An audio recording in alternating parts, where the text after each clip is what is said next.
Oh, it looks so awesome, man. What a brilliant idea. Hello there, great person, and welcome back to Let's Watch the Three-Body Problem. So, we're at episode 3 today. Last episode was such a banger. I absolutely enjoyed it. Today I finally have some time to watch the third episode. It might be that I do 2 recording sessions, so if I suddenly change hairstyle or whatever in between, don't be like, what happened? Then you know what happened.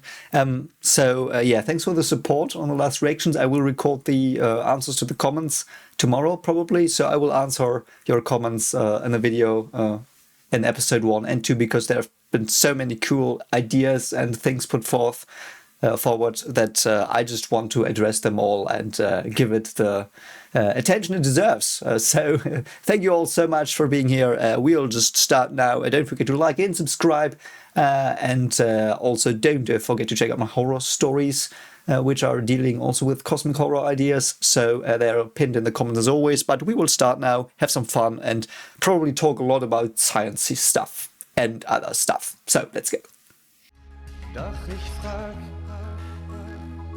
frag mich, wer wir sind.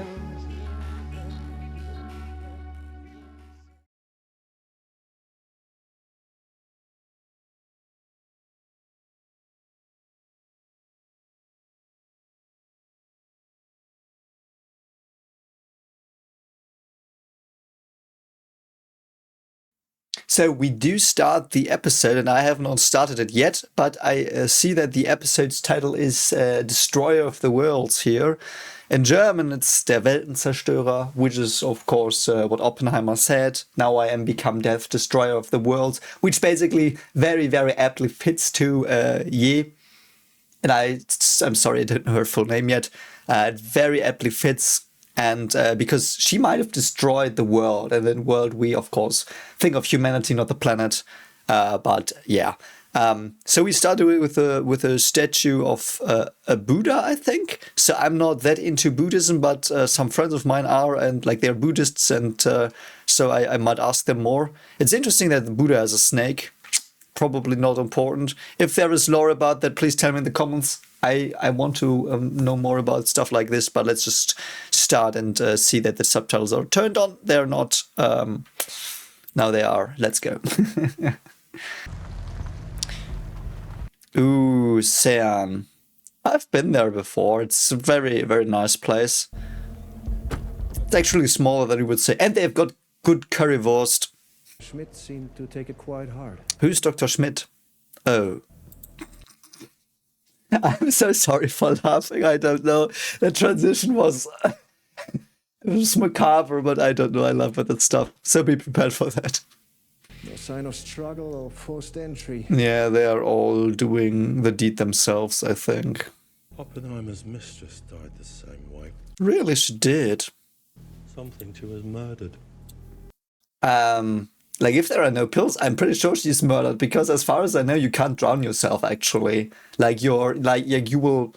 And this might be a bit wrong, but as far as I know, it's like if you, like, try to... Oh, no, it was, you can't kill yourself by stopping breathing. Like, if I go like this... Like, I will... Like, there will be a point when I will... I mean, I might pass out, but then I start breathing again automatically, you know? So it's probably the same here, so, yeah. I press X on her being self-deleting here. I love this actor a lot. I hope he's in more cool stuff. Ooh, what's that? Is that a paper you wrote? Ah, another virtual reality helmet. So they all might have gotten one, indeed. So that might be the thing that makes them susceptible to the alien or company transmissions. That's so much about you. Oh, is he gonna try it? That would be really, really interesting. Oh. Okay, that's the opening. Man, the opening music reminds me of Westworld a lot, and I loved season 1 of Westworld and season 2. That's what my buddy at CERN said. How does that even work? You take a lot of pills. Yeah, you need to take pills first. Right? The thing, like, I will probably talk more about that in the comment video, but something people have pointed out, it is basically like not that the results don't work anymore of the experiments, but they just give random results. So like even the things we thought we knew like are completely random. So every scientific hypothesis and theory we did have is in this like situation gone, like away. So yeah, that's a problem. Like that's a real problem. Like, what are you gonna do then? And then we might go back to divination and stuff. So yeah, it's definitely them striking at the brain of the planet, so to speak, the human brain. I mean, Jack seems quite jolly. I mean, yeah, with vodka that will do that. You will be jolly. Cheddar swirlies. Why not I show you the full assortment in the garage? So interesting that he went into the industry, did something completely remotely, like something completely away from physics, and he's very successful. I do think that like physicists are like on average, as far as I know, very high IQ people, and I mean yes, because of their creativity and because of pattern recognition, basically, which is IQ in a nutshell. So what you learn in a physics course or like studying physics or like doing a PhD in physics as well, you learn to think outside the box, to think under stress, to come up with many solutions to problems that you have to solve, to learn a lot quickly. Like you learn learning, and that is why you're like a tool that can be implemented in many different professions. And he here was like, yeah, I don't like research, apparently. Perhaps he was fired from research or something, I don't know. He might have done something stupid, like he might have gotten into a bush with, I don't know, someone that he wasn't supposed to get into a bush with, let's say it like that. And now he was like, yeah, let's go into economy and use my talents there. And then he became successful. And I mean, his personality also fits, like he's very... Like he knows what he wants, I feel, or at least he can make people think that.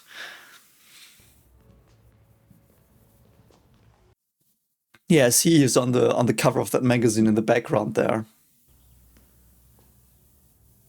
Like he's self-promoter. It's definitely not nothing. Didn't you take animal behaviour with Rick Boyle? So what? Snob. I mean, okay, I'm not going to go into bird psychology now. That would derail it too much, I guess. He used to say that all birdsong boiled down to one of two things. And what's that? Me or mate, mate, mate.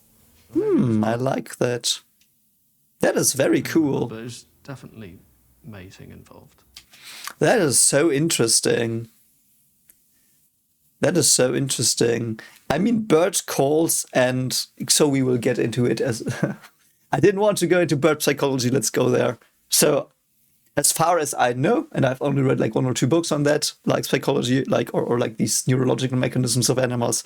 So, you basically have circuitries in your brain, like we do that have that as well, because we like are further down the evolution line, but things are built on top of stuff, so we still have it. These ancient circuits. So there are circuits for several primal motivations like anger or mating, you know. And I do think that birds do not really have this this thing called, I would call it a community circuit in the brain, so or a cultural circuit or a play circuit. It's the play circuit, but it's basically where cultural things and like belonging and groupthink and stuff like that comes from, along with care. Like there's also care circuit, but that's mostly for like females for their babies. So it's very normal that, because male birds mostly sing, so they don't really have that care circuit, I guess. Like that's, I just assume that, but it sounds reasonable. So yeah, it's all about them. Like me, and I mean, mate is also me in a way, because you want to spread your information around. So that is very interesting, very primal, and it is still in us, you know. So it is still in us. I don't know if that might be relevant later. These basic motivations, the aliens might use that against us or the company. I do think it's aliens, but I'm quitting teaching, actually. Yeah, I would probably... I don't know. Why? I don't know. That's weird. Maybe there's more to life than knowing everything. That's interesting. I guess people do that when they're in his situation. Some don't, though. Like, if teaching is all you want, it might be that you want to die doing what you love, or it is what he's doing, like, I want to see more. I have not seen enough of the world. I need different topics. I mean, those are probably the two behaviors. Do we have to know what they're doing to enjoy watching them do it? Yeah, I do. Why? I guess it's scientist stuff. Someday. Yeah, but he does not have someday. That's so sad. Why do I feel the bird scene will be more important later? Let's see why it's gonna be important later. Holy shit. Ooh, Hellraiser. I love Hellraiser. The new one was very good, I think. Did she get one? That's the question now. If she got one... No, I don't think she got one. Interesting, but she saw the countdown. So it's not like I thought, I think. So what will she see? Yeah, okay, so she did not have that. Interesting. She did not have it.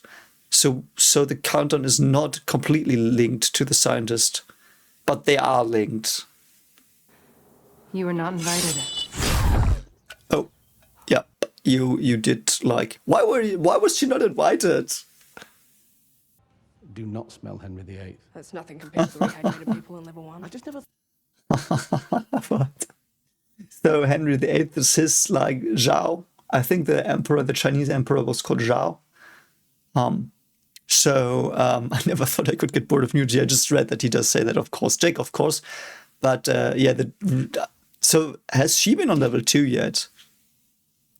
Sarah was playing this game before she killed herself, and now you're playing it? Yeah. Is this annoying brat that's constantly whining? Oh, save me, save me. Because you're supposed... That is interesting, though. Little girl saying, save me, is a very, very... I guess, like, most people would do that. Like, men would do it just like... And like this parent drive is probably would make you save that little girl. Or this, like, wanting to save the species in a way a bit. So that's used psychologically, I think. It doesn't work for Jack because he doesn't give a shit, but yeah. We don't have this technology. Where did this come from? Yeah, I mean, that's a very fair question. Don't put it on. I'm not gonna put it on. Yeah, he Sure, was ladies. about to put it on. Yeah. I just came home one night, and it was right there. And because he's a scientist, he's of course going to put it on and play it. I would probably play it too, I have to admit. And you were like, oh, I should put this on my head. That's For interesting. every camera feed, there's no sign of anyone coming in or out. Yeah, because they can actually manipulate that. He's just not the same thing. Except it kind of is. Yeah, it kind of is. I'm with you, mate. Virtual reality is indistinguishable from actual reality. Oh, we're going to do the virtual reality stuff. It's not my field.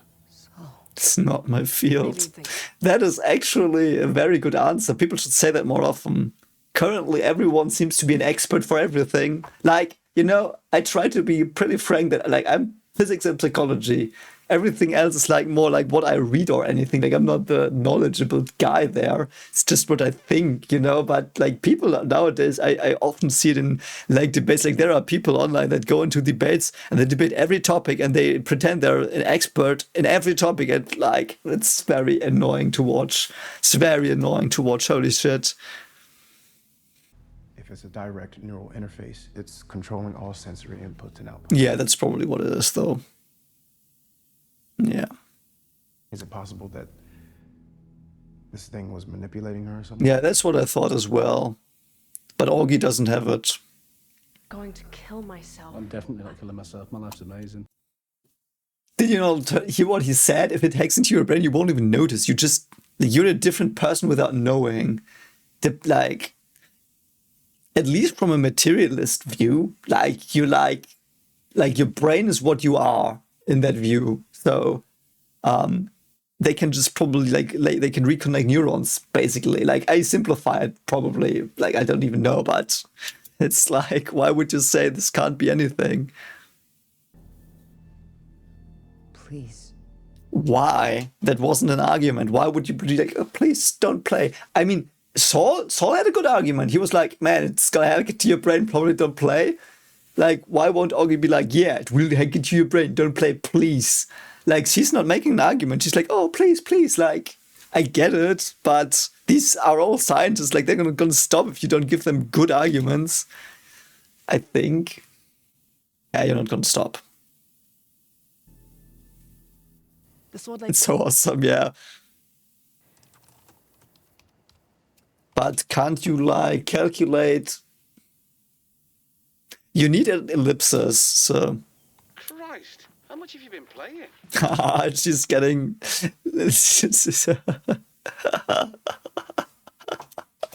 Oh, I would love a whiteboard in my flat. It's not big enough, so I can't place it anywhere really. But that would be so awesome. I always have a whiteboard in my office. I like scribbling on that.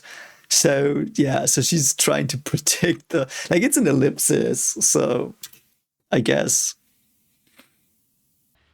How I lost each time. Froze, burnt.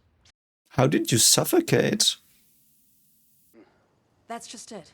What if there is no pattern? What if there's no pattern? And that is? All right, well, follow your lead, just like uni. So he called himself Francis Bacon. That's so awesome. Probably because of the bacon pun. That's cool, man. That's so awesome. Can they play together though?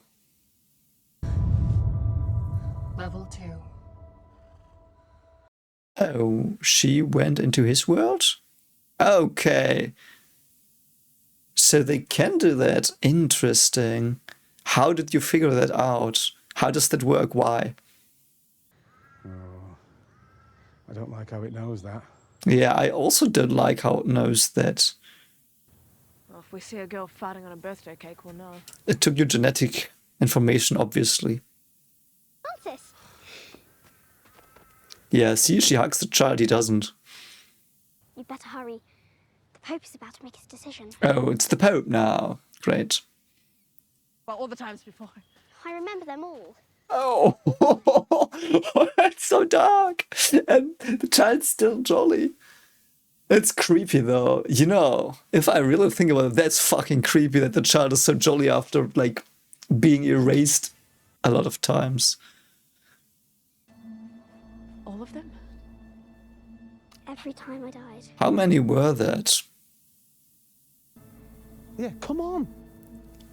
How many were that? Ask her how many. You'll save me this time, won't you? Yeah, I'm gonna do my best, but perhaps you're gonna burn to death. Cool idea is. What fun would that be? So I want to see that radical ideas, thinking outside the box. That's what I said. Like, that's what physicists often do. If either of you have a proposal to explain the behavior of the sun, I will consider it now. Yeah, what is the behavior? Aristotle and Galileo put forth is quite strong. Oh, really? Oh, interesting. That is interesting. That is so interesting, because Aristotle and Galileo were, of course, doing... like, Aristotle was more like a philosopher, of course, but they both, as far as I understand, did calculations in astronomy, even though they were very rough. Yeah, Galileo definitely did. Like, he created the Galilei, what do you say, the thing you look through and see the stars telescope.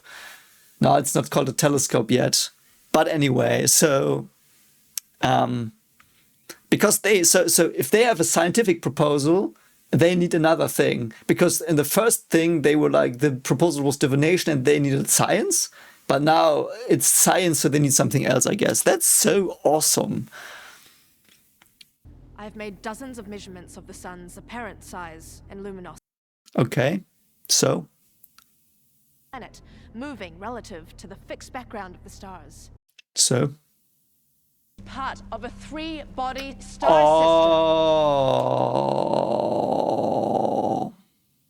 Oh, I see. So I was right. It was a binary star. It was a binary star. That opens up a huge can of worms. So it's a binary star system with one planet.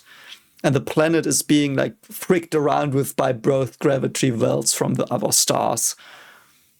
And oh, that's so cool. That's so cool. Yeah, science can't predict that.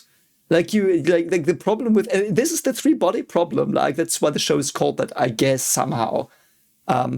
Like this is the problem they have to solve, and they can't solve it with science because they don't have the initial conditions, I guess. You need the additional conditions to get a solution to the three-body system. And if you don't have the perfect initial conditions, like even if you have like, and I will now do an example, and it's not that, but it's like, it's analogous to that a bit. So it's like if you want to measure, let's say, how much the temperature rises like in a minute. So you put on a thermometer, you measure it, like you look at it. But if you put in the thermometer a bit later than you looked at the scale, like your measurement is like it gets more imprecise. You know what I mean? And with that model, it's not that bad, like because a little error you had when you like the little time error, so to speak, like the little uncertainty in time where you like did this and put it in like this little distance of time, so to speak, or this little temporal period, it doesn't really matter. Like it's like your result will also vary in just a little. Like it will then not be, I don't know, 32 degrees, but 32.1 degree or 32.001 degree or something. Like it's very small. But in the three-body problem, that would completely change the outcome. So in the three-body problem, it would be like this. Like you want to measure how much hotter a liquid goes from in a certain period of time, and you put it in immediately and measure 3 minutes. It will give you 30 degrees. You wait a little moment, put it in, so it's a bit more than the time you just measured the other way around. And you look at it, and it's like 150 degrees suddenly. It is like completely different. It's chaotic as well. Like it's chaos. And you cannot solve this problem by doing mathematics. You won't get a formula. And the ellipses I was talking about, like, you know, every celestial body in a single star system, so where there's only one sun. And that is rare, by the way. Like, we are in a very special solar system because we only have one sun. Most have two, by the way, as far as we know. We only just thought we had, like... So our telescope was so shit, so we couldn't distinguish two light dots like at the distance. So that's why we, for a long time, thought many star systems were like ours with one sun. But no, this binary system stuff, that's most planets. Most solar-like systems do have indeed binary stars. So in that system, you can never ever predict the orbit of the planet. Like, that's almost impossible, like, because you can't get the initial conditions right enough, because there are like errors in them, and those errors, they will just freak you up on the long run. So yeah, like for one planet and one sun, it's like an ellipsis. That's the solution. So you get a mathematical formula which is an ellipsis, basically. Like, everyone knows what that looks like. It's pretty easy to like describe with mathematics. But if you take three gravity masses that interact with each other, you get complete, like, you get horror. So that's why this won't work. So science doesn't work here. You cannot predict it with science. It's impossible from our point of view. I love that. It also fits with the theme of them suddenly not being to explain anything anymore. It's, you know, so.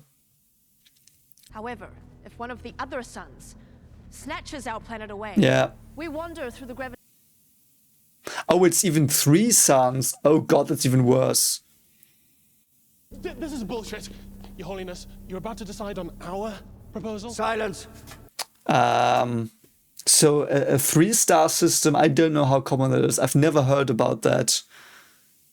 I don't think that would be stable, actually, but I don't know. I actually don't know. I think I'm gonna ask an astronomer colleague. I will just ask some astronomy professor about that. You know what? I will call them tomorrow, and I will hopefully give you an answer next video. So I will tell you what the professor said. I mean, it's the good thing if you're a scientist, you can call these people. So I don't know. I've never heard that. Yeah. Burn her. Okay, why? Why would you burn her? Evidence. Wait, I gave you the right answer. Yeah, you gave her the right answer. I sentence you to death. That is so macabre that Galileo laughs. I mean, Galileo also had some problems with the Pope. It's not as bad as far as I understand than what you always see in histories. I actually read a bachelor thesis someone submitted to me. So my colleague did the main part of the, the guidance for that. I just was like the co-corrector. But that was on Galileo and what, like, Galileo as a figure in stories and in storytelling and history and this myth of him going against the church and stuff. And he did really, as far as I understood, and depends on how good the thesis was, like I thought it was pretty well researched, but I'm not a historian, so I can only tell you on what the person wrote. Galileo was pretty in line with the church in most things. Like he did be like, yeah, okay, you said don't talk about it. Okay, fine, whatever. So, and he was on pretty okay terms with the church, actually. But this is, again, grain of salt. I'm not a historian. So why would they burn her here? That's interesting. That is interesting.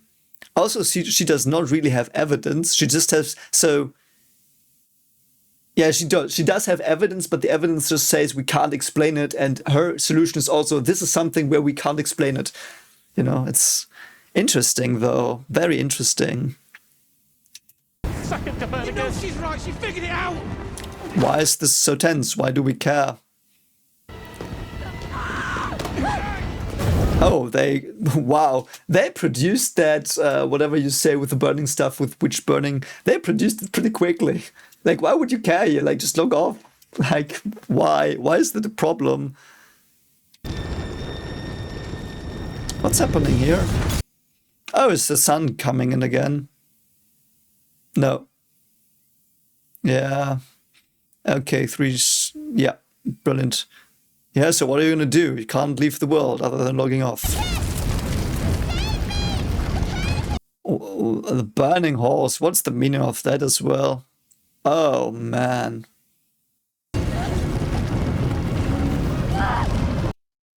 What is the meaning of this scene?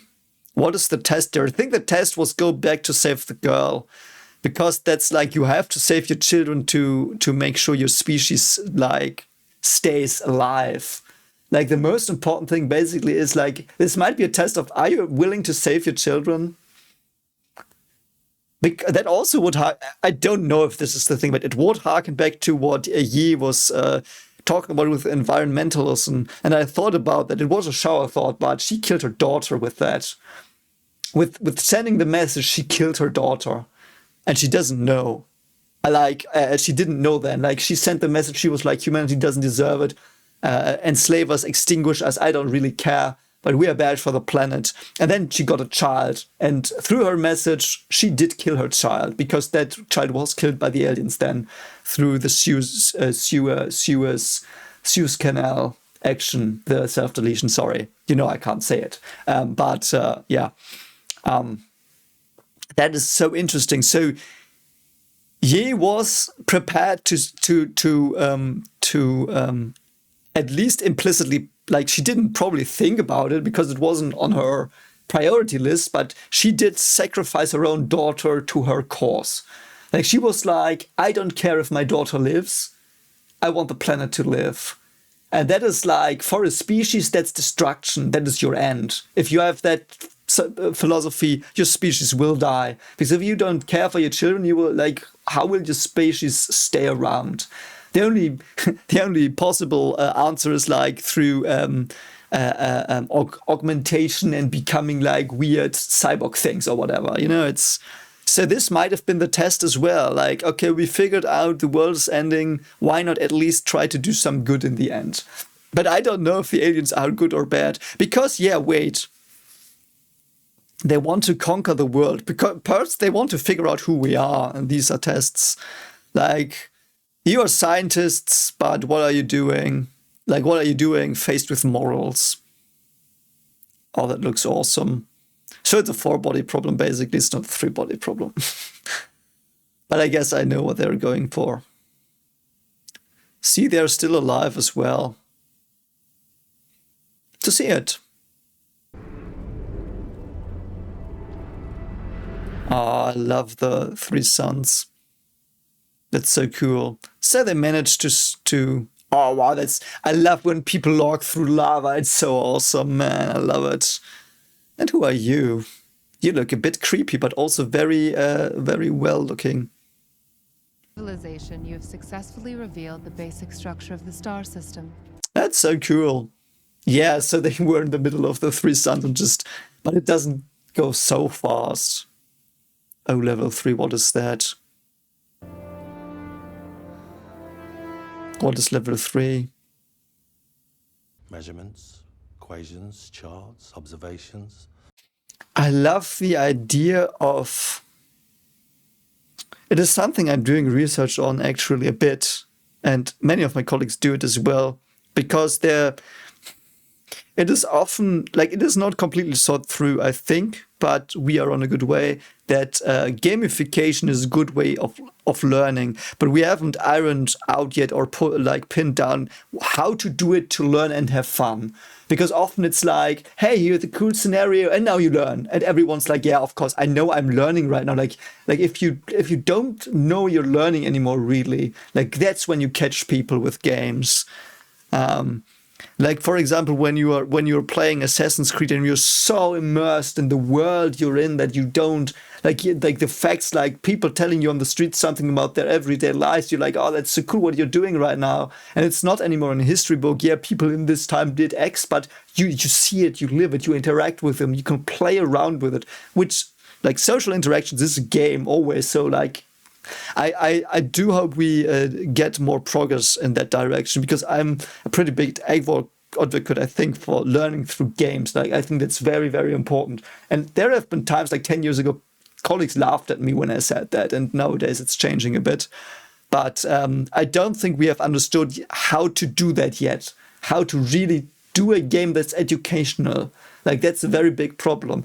But, I mean, for these scientists... Like, it's the perfect game already, like, because it goes to their motivations. Like, they want to figure out laws of the nature. Like, that's their thing. You give them a game where there are laws of nature that you don't know, have fun, figure them out. They will have fun figuring them out. They will take the blackboards. Like she took the white board on her own. It wasn't told in the game, here are the measurements, go to the whiteboard and calculate it. She was presented with a scenario, a story. Like, she was presented with a story, which is also a game a bit, like a story-driven game. And she on her own was like, okay, there are observations. I'm going to start doing observations. I'm going to write it down. I'm going to calculate. Like, and that's how you learn it. If it comes from your own heart, so to speak. You know, if it's not something where you are like, yeah, I know you want me to learn something. It's like, there's a situation, there's a story presented to you. And this story, there's a problem. You have to solve the problem in the story. And, you can do it by playing around with a problem all you want. That's basically what the thing is. We as scientists, educational scientists, try to do with the gamification. Weird tangent, but there it is. I love games as educational tools, but it's rarely done right. Okay. That's the only bit that sounds like a proper game to me. What's engineering got to say about this? No, it's all a game. It's all a game. Solving a problem is also kind of a game. You win or you lose. It's got a retinal scanner. Yeah, of course it does. It's collecting a heap of biometric data. But who's collecting the data? Who are you? It's a recruitment tool. They're going after our best and brightest. Yeah, of course it is. I mean, yeah. Yeah, what are they recruiting people for here? Who the fuck are you, mate? Are you real? Hi, you've reached level 3. I'm now in reality. Oh no, it's her friend. I'm sorry, it's her boyfriend. What? No. Why? You've been dreading meeting my parents for weeks. Oh, meeting parents. That's bad. I was so afraid meeting my now parents-in-law. So parents-in-law? Yeah, parents-in-law. I think you said. That's, man, the pressure is real. I can guarantee you. They are really cool people, bro. Like I hold them very dear, but I didn't know before. Like, you know, it's like. But maybe go easy on the science talk. Ooh, that's gonna be hard for her. Oh god. Yeah, that's what it's called, quantum physics. How did I blow your mind? Quantum physics is four-dimensional, spatial.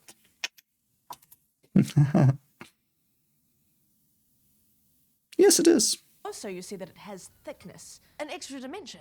Amazing, right? Okay, I think she's high. I mean, it's right what she says, but it's so awkward.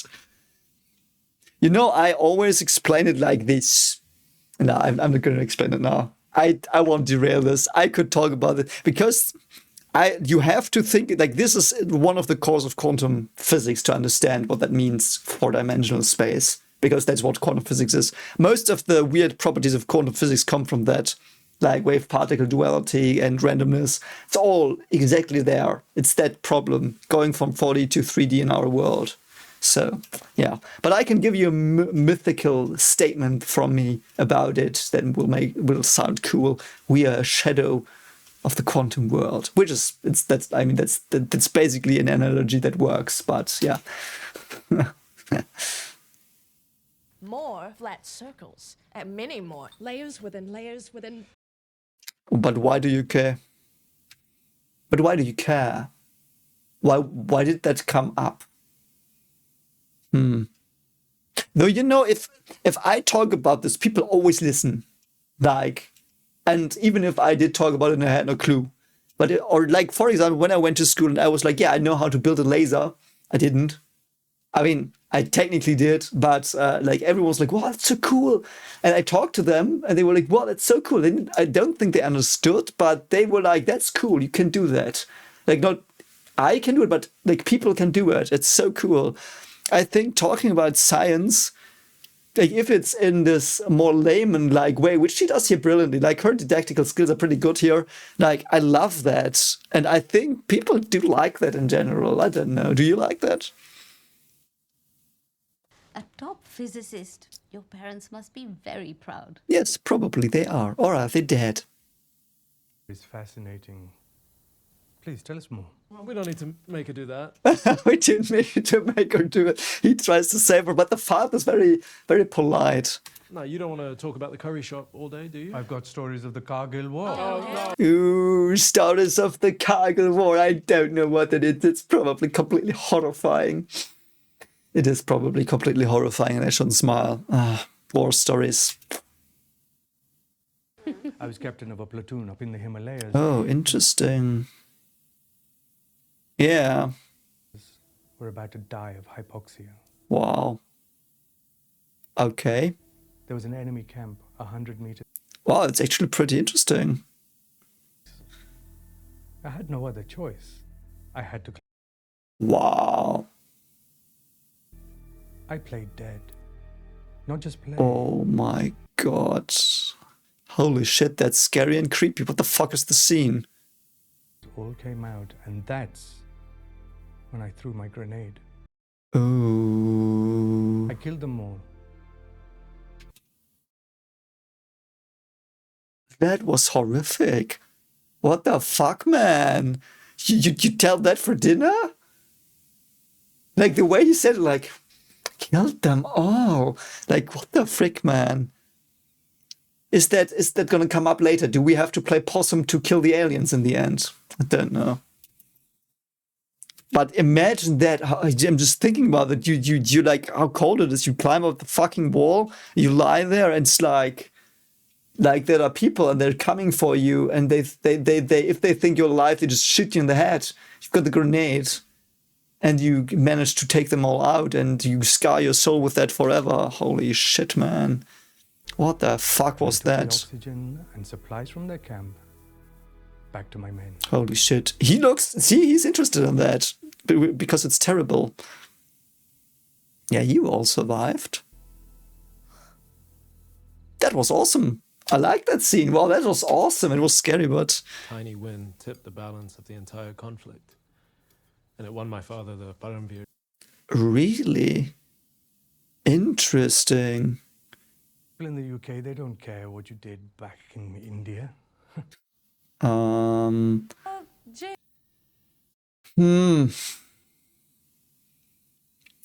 I don't know, you know, that's a hard topic, stories of war. I think the biggest problem is, and perhaps it's like, perhaps problem is the wrong word, but it is something that is in the way of understanding things. The moment a war is depicted, you mostly root for one faction only. Like every time there is a war talked about or something, like there's always this good side and the evil side.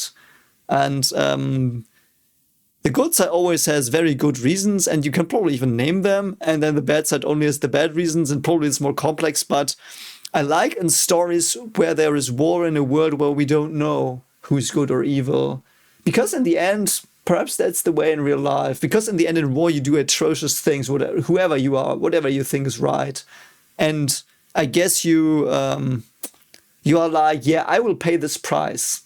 Sometimes the price is a billion dead.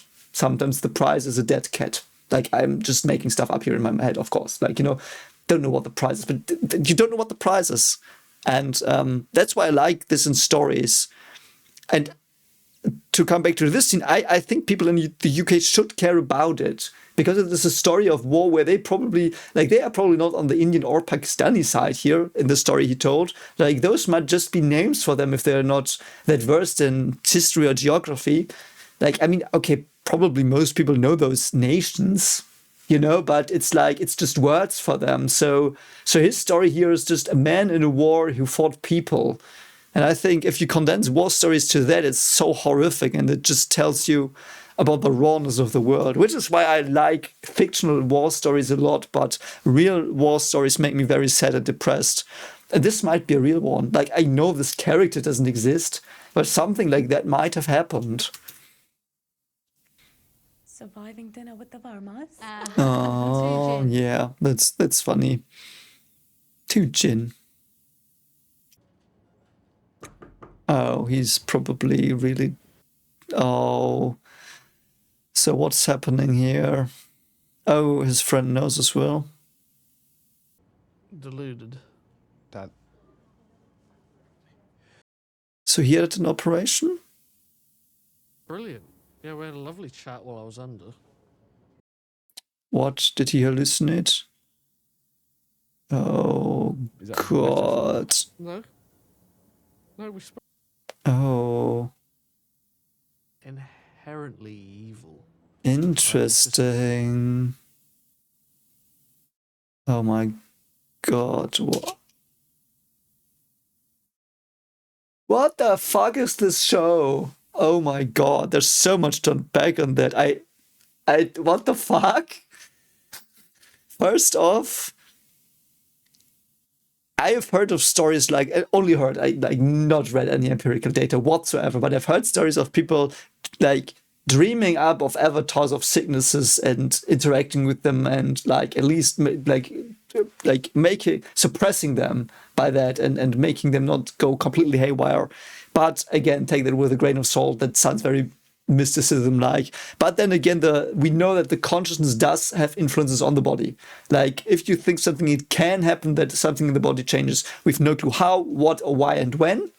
So no hypothesis there, but it can happen. Like, that's like documented. So also cancer just wants to live. That also is probably here a reference to humanity. That's the Ye way of seeing it. Like, humans are the cancer of the planet. Like Agent Smith in Matrix said, you are the cancer of the planet and we are the cure.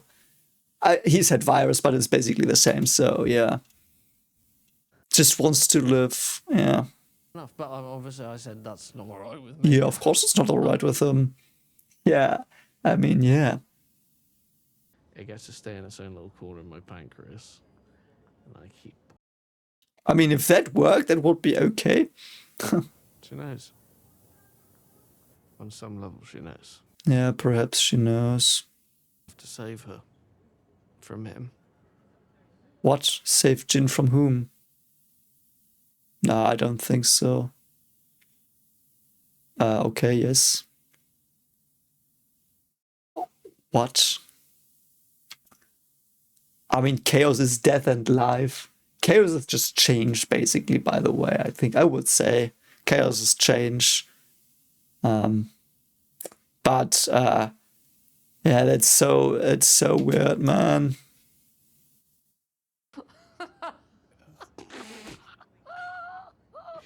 So, did it work or not? I don't know. You've a reputation for rigor. Ooh, he's gonna talk to her. Tissue engineering, carbon capture. And I still believe in it.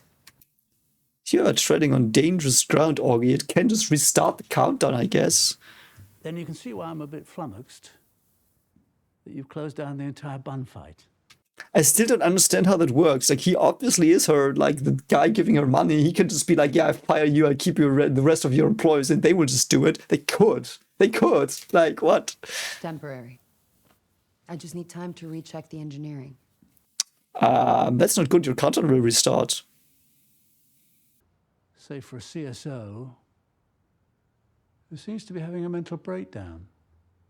See, he said we have the finest. So I don't know if I have to cut it out due to like copyright and stuff and time. But he just said, we've got the finest scientists in the world. If you do, and they're working on this project with her, they all know this. Like, what's? I'm not. I know I've been harking on this for a bit too much, but it's just something that irks me. Get back up again. Yeah, see? If you persist in refusing. Yeah, of course you can. Like, none of this works without me.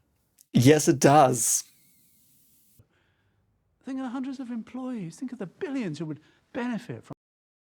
Yes, that as well. I mean, but like, why would she think it doesn't work without her? It will. Like, what? Nanofibers. She comes off as, I know it's just because probably I know a bit perhaps about this kind of workings. Like, she comes off as highly arrogant. You can't stay in this country on a work visa if you're not working. Oh, he's gonna play the migrant card or something. I mean, okay. Where is she from? I thought she was from the UK or whatever, wherever she is. I'm a bit confused, but I don't really, whatever.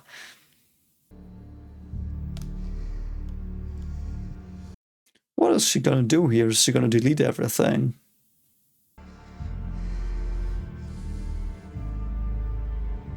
I don't know what she's doing. Is she shutting it down? Is she trying it out again? What is she doing? Is she destroying it? No, she's restarting it. Interesting. What will happen when it reaches 0? Stop! What? Why? What? Okay. I mean, what's she gonna do now?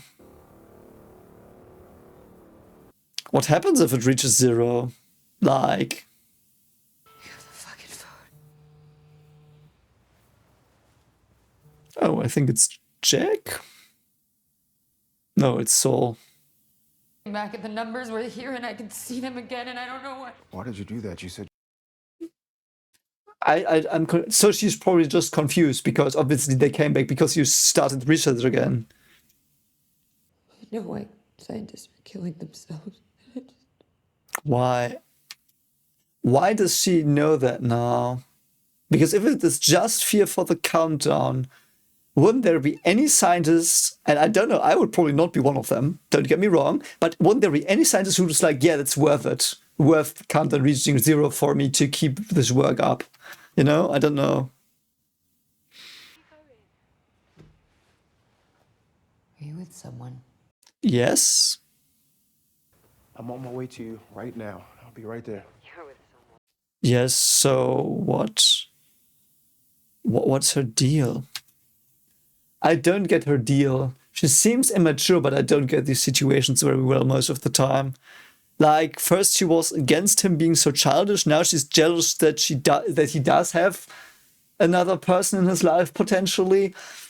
Like, that's pretty, like, it seems a bit destructive what she's doing. Like, does she want him or not? Like, I guess the situation is complicated, don't get me wrong for her, but I think in these situations you should be fair and decide. Like, decide, do you want to be with him or not? If you want to be with him, tell him. And then you should also accept his childish things, because that's who he is. And he will not grow out of that probably. Like, I mean, he's probably already old. Or you're like, no, I'm not going to deal with it. And then you shouldn't be jealous if other people are with him. Like, what does she, like, I don't like these things in shows that much. Because it's a basic conflict, you know, it's been done 1,000 times. Where's your headset? Okay, so those two are going in again. That's cool. A Kubla Khan decreed his stately pleasure dome. Oh, there's the pleasure dome. Brilliant. Isn't Kublai Khan the one in Marco Polo? That show? We know we can't predict the motions of three bodies in space. Not for long. Classic three-body problem.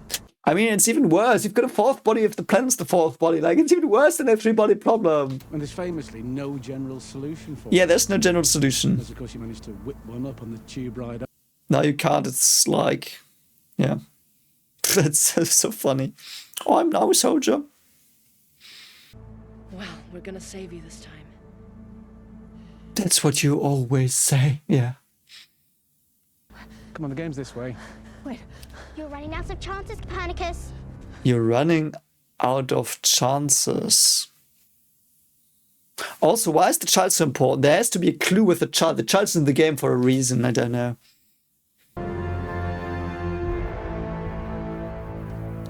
Is that Mark Gatiss? I love Mark Gatiss! He's not the best Doctor Who writer, but he has heart. I love Mark Gatiss. Oh, come on. We were just about to demonstrate our... Oh, and him, I know him as well. He was also in Doctor Who. He's also a famous actor in Britain. He was in the Sleep No More episode. That's interesting. Doctor Who. Woohoo! Well, Great Khan, we consider this problem to be impossible. Okay, great. Of Sir Isaac Newton and Professor Turing. Okay. I've developed a science I call calculus to I won't solve it, mate. That's the problem. predict. Great human abacus. I love how they're hamming it up, those two. They're always hamming it up. But they can do good acting as well, but I love it when those two ham it up. I love the actors. Oh, that's cool. So you build a computer from the soldiers. That's cool. 30 million. Yeah, so you built a computer. Hold a flag. One way. Ah, that is so awesome. He built a computer with soldiers. That is so awesome. I love that. Oh, because you can approximate solutions with the computer. They won't be perfect and they will fuck you up though. But like they're in a certain time frame, they're good enough, but then they also start to spiral away. But it is stable a bit longer, the solution, I think. You've built a human computer. Yes, he has. That's so awesome. I love Mark Gatiss. 3-body 1.0. That is so awesome. Oh god, I love this scene. That is so cool. Wow. Oh, this is one of the coolest scenes I've ever seen. It's so brilliant. Oh wow, I love it. Ah. Do you know this meme? It's me right now.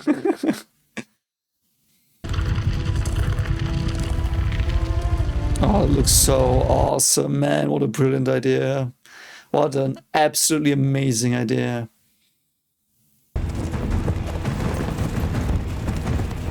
Wow, I love these. You know, the game part of the show is so fucking brilliant. I could just watch the game and be like, this is an awesome show. Why is there boiling water? Who's gonna get thrown into that?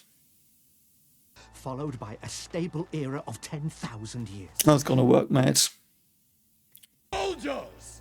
Dehydrate! Okay, they're dehydrating again.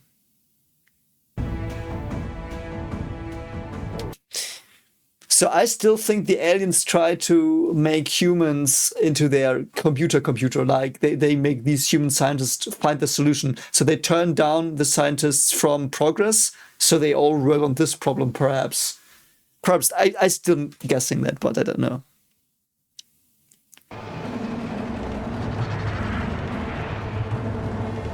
Oh, I know that actor as well. Who's that? 8 months and 3 days exactly. Yeah, it won't work forever. Our computer has proven its worth. Yeah. Nah, you haven't won yet. Get it out. Not according to modern physics. Yeah. I'd still need the See, that's what I told you at the beginning of the episode. They are royally fucked. You shut the fuck up, troll. Our computer Mark Gatiss, you champ, I love you so much.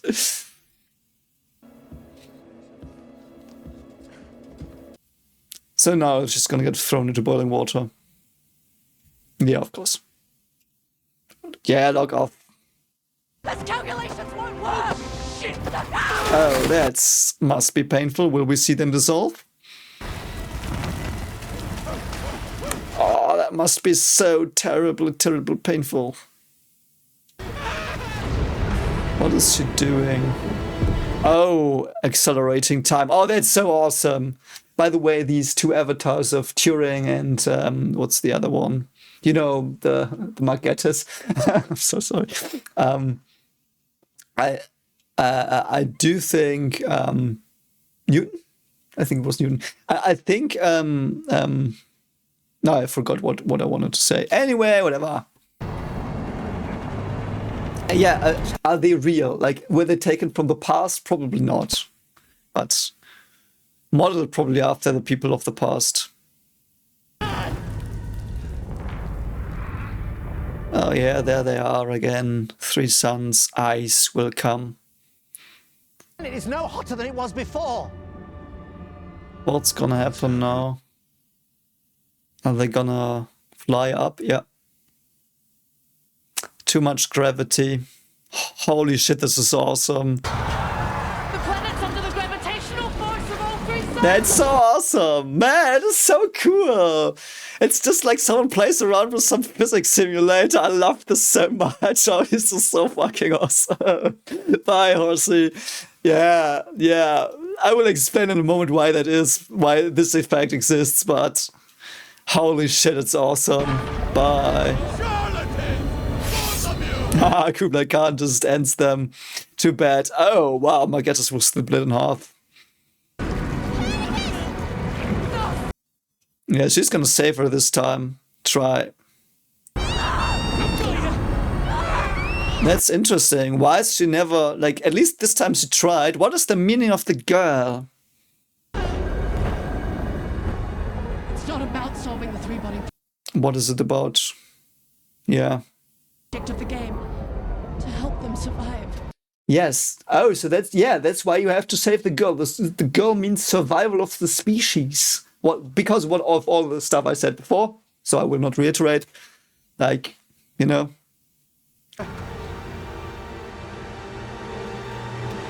Oh, there she comes down. So I will explain now. So basically, if you have gravitational fields of 3 suns and they're not in line, they will cancel each other out because like one sun rips you in one direction, the other sun rips you in the other direction. So like it compensates itself a bit. But if they're all in a line, like the gradient will be like from all of them. Like there will be nothing stopping the sun's pull. I love that woman, like the floaty way she's coming down here. It's so awesome. Also very cool costume and hair style. Don't know. But in this civilization, you have correctly determined. Oh. You have now entered level 4. That's so awesome. That's so awesome. I also really like her costume. It's weirdly alien as well. Are they the only ones who came to level 4? I would just be like, yeah, you too, you do it. So what are you gonna do, mate? What are you gonna do now? Where are you? Who are you working for? Come in. Oh, for Man 1, he's working for Man 1. Oh, there he is. Miss Evans. Quite attached to the young follower. That doesn't surprise me. Why not? Okay. Yeah, they're recruiting people with the game, like they did in Stargate Universe. Apologies, my lord. Oh, my lord, who's he talking to? Where was I? Who is this? The actor? Who is he? I know him from somewhere as well. The tale of Hansel and Gretel. Hansel and Gretel. Was afraid, but the girl was not? Not at the moment, no. Why not? That is a good question. Experience fear on their own? For us, fear is something we experience as one.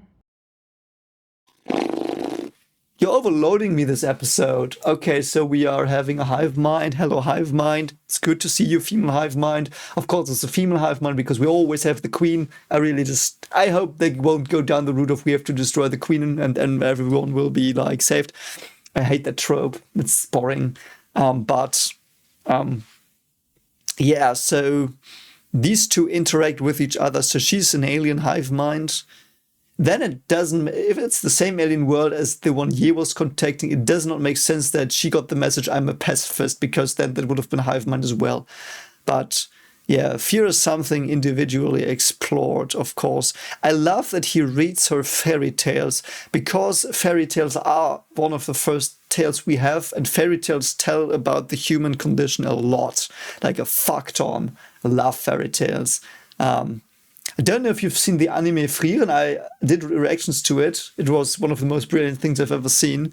And that's basically a fairy tale. Like, Frieren is a modern fairy tale, like fairy tales in a fairy tale. And it reminded me of how brilliant fairy tales are. Like, they teach you morals, they teach you of who we are, what people are, how life can be, how people can be. It's so brilliant, and I just love fairy tales to death. And I actually have a collected version of the Grimm's fairy tales. A colleague gifted it to me for the birth of my children. And I read them sometimes, the stories. They're in English, so I want to them to hear a bit of English as well. And yeah, I read them Hansel and Gretel from the Brothers Grimm as well. And I think it's a brilliant story. So, because he teaches her about the human condition through fairy tales. This is one of the... Like, this episode is already so fucking good. Holy shit. But it appears you have ceased to be afraid. Yeah, ooh, dangerous. You contacted another planet. Oh, God. That's interesting. No, my lord. A woman. He calls her my lord. Why? I like that. It makes the alien thing like alien. And I mean in foreign. Alien foreign in a way. Because it feels weird. Like, I don't know, it's very cool. So we are not a species anymore. I don't know what that means, but yeah, we've been like as I said, we have got a brain, like a fear circuit in our brain. Like, there are calls for fear, which is basically help cries. And I don't know if birds have them, by the way, because we had the cries in the beginning of the episode, like this, the primal thing. And one of the primal things, like anger and like mating, is fear. Fear is primal. And I love fear the most of the emotions, because I'm like, you probably know, I'm a big horror fan. I love horror so much. It's my favorite genre, because it tells us so much about humans and their failures and where things can go wrong and what is out there to get us potentially. And it can tell us that in abstract ways or concrete ways, depending on the story, but just love it. So good. A singular, fearless woman. Are there other fearless humans? There are no fearless humans. No, there are none. As inspirations for others to follow. I would say there are people that are not afraid of things people normally are afraid of. But again, there's a fairy tale. I don't know what it's called. I've heard it a lot when I was young. It's also from the Brothers Grimm. Fearless someone. There was this guy that wasn't afraid of anything. I think the tale goes like this. I will briefly do it in a minute because I don't want to bore you.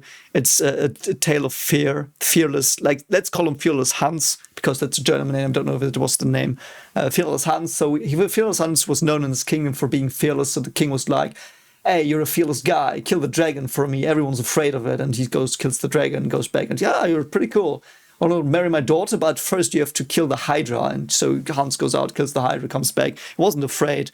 And then the king's like, yeah, but there's like this house in my kingdom.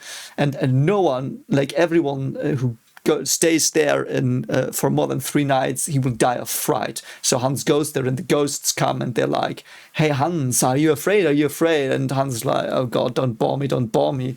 So in the next day, like he comes out, everyone's cheering at him, like really, really brilliantly. And so he marries the girl, like he's the king, then like he becomes king. And then the maid goes to his room and like she I don't know how it happens exactly, but I think she lets water splash on him. Like she fall, like he's sleeping, she's like changing stuff like the bucket or something, and she falls and the water goes over him and he's like coming into shock, cries and completely breaks down because he's afraid of water for some reason, probably don't know, hydrophobia, I don't know why. And then he's very happy that he found what he is afraid of. Don't know, but like the just everyone's afraid of anything, of something. Even the most bravest people that everyone looks up to, everyone has their fear. Because it's also evolutionary. If you don't have fear, you die. Which is also the Fermi paradox idea of the Dark Forest, I think. Like everyone's afraid to like send messages out because they could get done in. But then again, you have to venture nothing ventured, nothing gained. That also like is that. Like if you stay on your planet, you will never completely like develop after a certain limit, I guess. A lack of fear leads to extinction. That is true. Fearless, you would not exist. Yeah, that's it. Learn to fear again. Oh, that is very creepy voice. Oh, shit, man. So they have agents on Earth. I love the old man. That's so creepy. Reading the alien overmind, a bedtime story of Hansel and Gretel.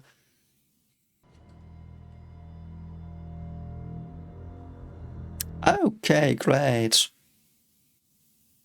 Oh, Jack was... this is I think this is currently the most interesting story. We didn't have China today, but I really like these two and the detective as well. They're so awesome. That's so interesting. By the way, I didn't praise the soundtrack enough. I think the soundtrack on this is so brilliant. So eerie and alien. Who are you? Dr. Chung, Mr. Rooney. You're the only ones who got to level 4. Oh, it's her. Okay, so it's her, so she might be real. So she is a real agent of, like, she's one of the alien agents, so to speak, like a human working for the aliens, I guess. Interesting. Yeah, so the aliens use the humans basically to solve their problem.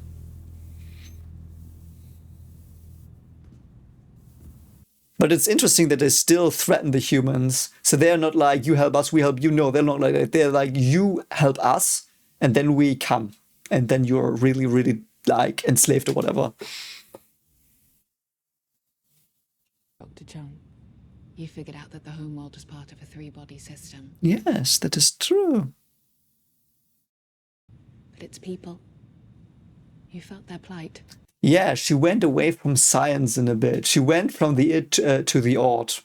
So the it is like the problem at hand, like how to predict the planet. But the odd is what should we do? What is the moral thing? Or like how, perhaps not completely, perhaps it's a bit reaching what I'm saying, but it goes into that direction. I really like that. You should never forget that. You should... Yeah, listen. You should never forget what science, like what the meanings are, like how to implement that, because it can go horribly wrong and it can go very well. So who are you really? The answers to all of your questions are waiting for you. Yeah, of course you say that. That's even more creepy. Whenever you're ready. Oh god, level 4 sounds so scary. Oh, they have to put it on here. Why do they have to put it on in this place? That's so weird. And your smile, man. The actress is awesome as the creepy lady.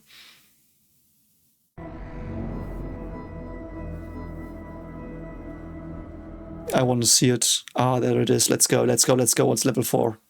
How to save the species. Prediction, they're gonna save them and they're then like, okay, no, we come.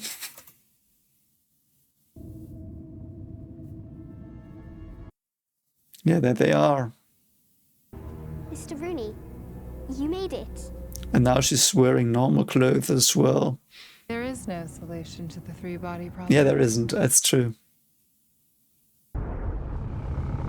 No computer can predict the behavior of three bodies. Yep, no computer can. That is so true. 3 suns in the sky. Every civilization ends in... Yep. Yep. There will eventually be a cataclysm from which we cannot recover. Our planet Yeah, for example, ripped in half. Yep. or expelled into space forever. That is one of the scariest things. Because that's what's going to happen to some planets of the solar system as well, by the way. Like, I mean, you obviously probably know that, so I'm just going to mention it for some who don't know this. So, I mean, if you think about it a bit, it's obvious. As I said, physics laws are models that have limits. So, the limit of the model, like, we are not on a perfect ellipsis or anything, really. Like, it's just an approximation as well. So, for example, the Sun-Earth system, the moon is not circling the Earth or like doing an ellipsis, whatever. Let's say it's a circle. So the moon, it's not circling, it's spiraling. Of course, it's spiraling. Like, there's no perfect ellipsis. It's mainly because of the tidal locking that will start, and it's not that important. Why? Like, it's not friction. It's like some other like conservation of angular momentum stuff, I think. It's a spiral. So the moon will spiral. Will it spiral inward or outward is the question, and our moon will actually spiral outward. So in many million years, the moon will just fly away into space. And same for some planets and the sun. By the way, one of the Mars moons will crash into Mars. So at least our moon will not Majora's Mask us. But anyway, so that will happen to some planets. They will just fly out into space, even in our system.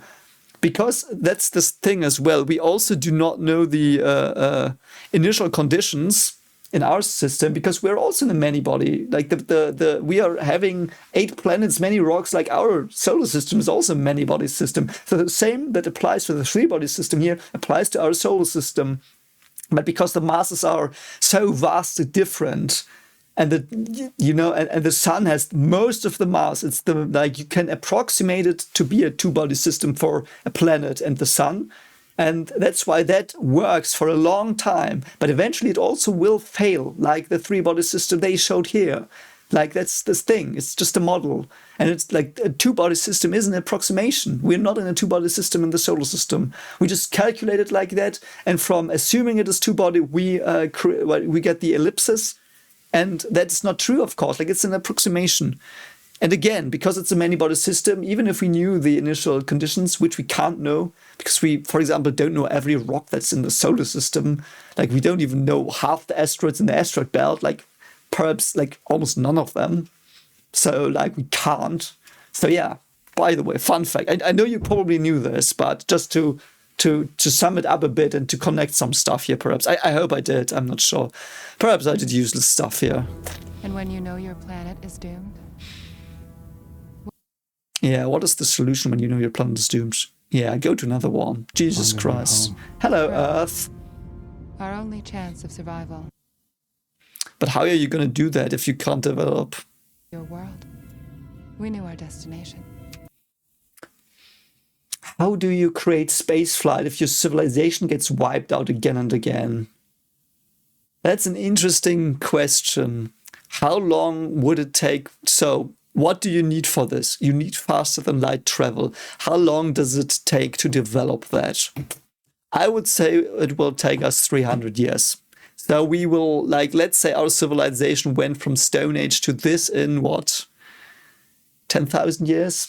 So a 10,000 years stable period would probably be enough to reach faster than light travel and these technologies. Why am I saying this? You probably are like, what is he talking about, 300 years? That's an estimate. Like, it's just like, no one knows, of course. Perhaps never. But I'm a hopeful guy, and I know that progress is exponential, and we're getting better and better and better. And if we don't like nuke ourselves to death or do other stupid shit with stupid ideas, and there are a lot of stupid ideas floating around in the world, and we might take one and like shoot ourselves in the head with that. Might be, but if we don't do that, like, I'm a hopeful guy. Let's say we don't do that. Let's say we will find a way to pull through, and like, we will develop exponentially, and we might get faster than light travel. So, because they already work on solutions of the Alcubierre drive, and I think the newest paper I read from 2022, or I heard about it, I didn't read it. I'm not going to pretend I read it. I just heard from it because I follow that as a hobby a bit. Like, again, it's like, so there are research groups who have found a solution, like a warp bubble solution to general relativity, where it is possible to create warp bubbles and to not need negative matter or something, whatever. I'm iffy on that. Please don't shoot me. So they're working on that, and they've shown that it's possible theoretically to build a warp drive, which is FTL travel. And like, it's all just a formula on a paper, but sometimes that's all it needs to start. And I'm not going to say that's how we achieve faster than light travel. It might be something different, but there will be, I think, ways, perhaps. Anyway, yeah, some conjecture here. So they need like 10,000 year stable period, and they said like that was like that. So it might be. So that's okay. We built an interstellar fleet of 1,000 ships. Oh, that's nice. How do they look? I need cool designs. Of civilization number 9478. Why do you call yourself that? Away. How do you travel? So we've got sublight engines. What are your faster than light engines? I need to see it. Yes. So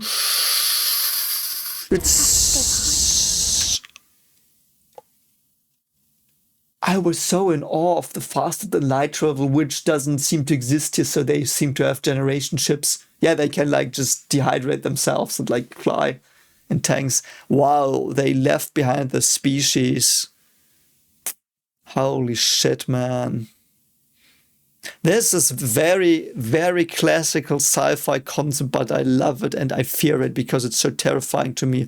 Leave behind Earth, a burning rock that we destroyed to hope for a better future. Like, that's a common theme in science fiction. I love it.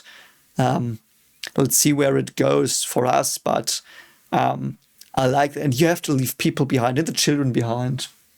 That's like, you can also have the reverse. Have you seen Aniara? That's horrifying. Like, the premise is stupid, but it doesn't mean that the novel and the music aren't of utter brilliance. Like, just as a physicist, the premise is stupid, but it's like you have to suspend disbelief to let them get into the situation they're in. And if you do that, and I think you can do that, it's horrifying. So Aniara is I think it's a poem. It won a Nobel Prize, and if you've not read it, you should read it or watch the movie. There's a very good movie about it. So it's basically, so Earth is done. They take a spaceship and they evacuate to Mars. But there is, I don't know, it's really stupid. It's like a space debris flies into the engine and they go off course and slingshot out of the solar system into the void and sublight travel, which is something that I don't know. The scenario for that is a bit like, why don't they save them in the solar system? Whatever, doesn't matter. So the story is like they were flung out of the solar system. They can't change course. They go into the void for generations and generations. And what happens to the people on the ship? Like, the deterioration of it. And then they start taking, I didn't know, these visual substances, so to speak, where they go into joy places, go into their computer matrix to cope with the horror of space, and then they fail the computers. They develop sex and stuff. Like, it's awesome and so horrifying. It's one of the most horrifying things I've ever seen. And this reminds me of that as well. It's the reverse. But yeah, leaving your species behind. Holy shit. Just wanted to put Aniara out there. If you're a sci-fi fan and don't know it, you should check it out. Aniara. If one of us survives, we all survive. Yeah, because they're a hive mind? Welcome us, won't you? I don't know. You might. That's... Holy shit, man. That child is probably just a facade. It's so like, it's exactly the because this is the avatar. Like, if you had to put any person, age or whatever, to make to ask that, save us, please, you would choose a little girl. Of course you would. Awesomely done psychologically by the aliens, by the way. Really fucking scary as well, because that's probably not a little girl. Something cosmic horror thing. It's an entity that's, oh god. Can't wait to meet you. Oh god, that's so fucking scary. Also, they set that up so well. Like, they implanted the idea of the little girl into their minds through all the game. Holy shit, man. So what are you about to do now? Like, what do they ask of you? And why didn't Augie get this? And are you trying to tell us that they're real? We call them the Santi. The Santi. Santi. San is Japanese for 3, and T, I don't know what that means. Perhaps that's 3 in Chinese? That might be funny. Yeah, that's just true. Ren means 3-body people in Chinese. Okay, Santi Ren. So Sun is also 3 in Chinese. Santi Ren. Coming from an unstable 3-body star system. Wow, that's so fucked, man. Okay, so it is Alpha Centauri. But Alpha Centauri is a binary system, I think. So whatever, it doesn't matter. Due to share their story with us. And they look like that? No, of course not. What? For your benefit. Yeah, probably for your benefit. This game was designed by aliens. I love how he says that. This is by aliens. I'm going mad. Think about it. You know, sword lady and cute kid. Yeah. Particle accelerators, the blinking stars. Yeah, what about that? Why, Jack? Why would you think that? Yes, like Occam's razor would tell me, yeah, this is probably true. Isn't the most simple explanation usually I don't know. I don't know if that was on the screen, but I said that like you have to check. I don't know. I said it and then I read the screen, so I said it 2 seconds before she did, but yeah. Yeah. Give me Occam's razor. Just try to slice off a big wad of cash from a rich man who loves video games. No, yeah, you don't. Yeah, that's, yeah. Oh, that's even more scary. No, Jen's not gonna go. Yeah, no more. That's the scientist. That is why he's not in research anymore, by the way. I hope. I hope that's the thing, that he was like, yeah, I don't really care for research. Like, he does care for problem solving. Like, he likes that. Otherwise, he wouldn't play the game. But I think she's the real scientist here. I think we should stay. Yeah, I also think you should stay so I can get more story out of this, because I love the storyline so much. You do you, and I'll be in the pub when you come to your senses. Okay, he's just gonna drink himself to whatever. I mean, okay. We're holding a summit for you and the other level 4 champions from around the world. Interesting. Okay, brilliant. What is the organization? The Welcome Committee? I do hope you'll come. So they're like, hey, aliens, come live here. I mean, if they need to be hydrated, perhaps they can just live in the oceans. Wouldn't that be a nice coexistence? We could learn from each other then. Oh, I love the symbol. Do they feel? Okay. The flood in Hubei. How does she know that? How do you know about that? Yeah, she probably has a lot of spy influence. Oh, perhaps they read it from her brain, because they have brain scanners, so that's probably how she knows. Not much. I was little. But memories don't fade. Engrams don't fade. Engrams are like memories, like the neurological structures where your memories are encoded in. My home being swept away in the middle of the night. Wow, floods must be so fucking scary. My parents being pulled under by the currents. So the door was not big enough for her parents as well. It was the Jack and Rose problem, and I know this is a stupid joke, but I just had to think about that. It's probably true here. Like, you can't just, like, child on the door frame works, but yeah, otherwise not. Like, her parents wouldn't have fit it. Yeah, they do live in her, by the way. You survive.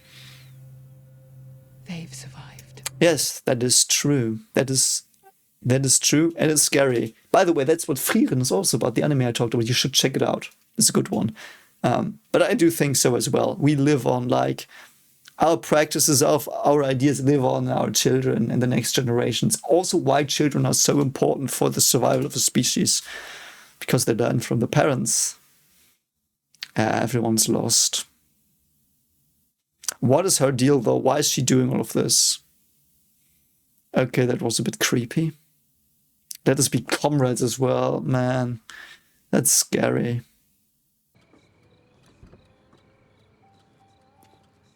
Did Augie enter herself now? Oh no, it's Jake. Okay.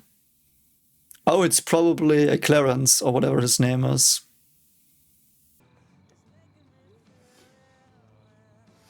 What does Clarence want, though? Why is he waiting for him to go to bed?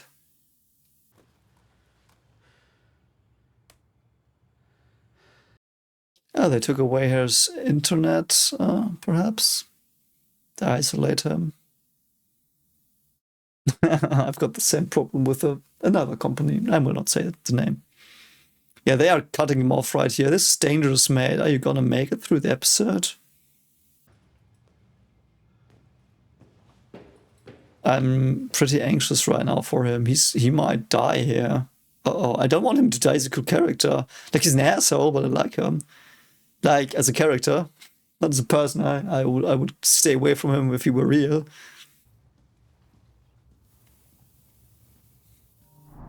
Oh, she's there. This is not good. This is what you get when you mess with us, said the lyrics. That's so what? Trying to reach. Yeah, about that, I'll let you go free. Nope. I'm warning you. There's cameras in every room. Yeah, I don't think they will care. Wow, that woman is an awesome actress, man. You are? Is she gonna push him out of the window? That's it. Get out of my house. Yep. No. Okay. What's happening? Oh, it's probably a mirror. So he can't look inside? Whatever. Get off me! Oh, what did she do? But... Oh god, she kills... Oh no! Oh, I mean, fine. That's actually pretty fucked that she's not seeing that. Holy fuck, man. Holy shit. I didn't expect him to die. But I mean... Yeah, this is what you get, man. Oh, I love that. So good, man. That was awesome. I'm sad that he's gone. But, so was her point like, yeah, you're free to go, but not free to live? Or what was that? That was so awesome. Holy fuck, man. This series is so good. It is a bit like draining. Like, I can't watch more than one episode every 4 days or whatever, but it's awesome. Hope you enjoyed the reaction, as always. If I did mistakes, as always, correct me. If you have questions, I will answer them in the next video of chat answers, I think. Yeah, I hope you have a very great day if you're still here. Don't forget to check out my horror story, as I said. Also cosmic horror. Not as much science in it. More emotional horror. But anyway, I hope you have a great day. See you soon. Bye. He looked into my eyes, and I almost threw up from guilt. I'm angry and sad, but I also know that something like this happens every few generations. It happens to remind us that something endures in the mountains, deep within the rocks, that the past is still here, resting beneath the hills, and occasionally it sends its nightmares up to us. If you enjoyed this little tease, consider checking out my new story, The Waters That Hated. It is available now for free on Vidith22's YouTube channel. Link is pinned in the comments. Thank you for watching and take care.